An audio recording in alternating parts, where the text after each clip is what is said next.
შრომელი ადამიანის აზრი ყოველთვის არის გასათვალისწინებელი. ეს არის ჩემი აზრი. ახლა ვინახე პირველად, აბა რა შეგნება გამიჩნდა. თუ სამართლოდ არიან და დაჟილები უნდა გამოუშვათ.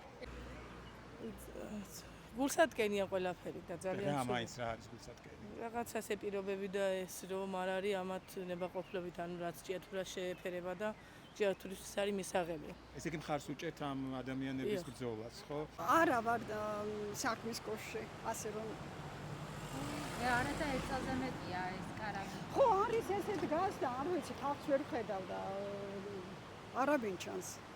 შიგნით არიან. ხო და ახლა მე შეგეთ არ ვიღებთ მონაწილეობას. თქვენი ოჯახი წევრი მაღაროში მუშაობს? აღარ მუშაობს, დაითხოვეს მაგის მერე. რატომ დაითხოვეს? არც შემცირებაში მოყვა.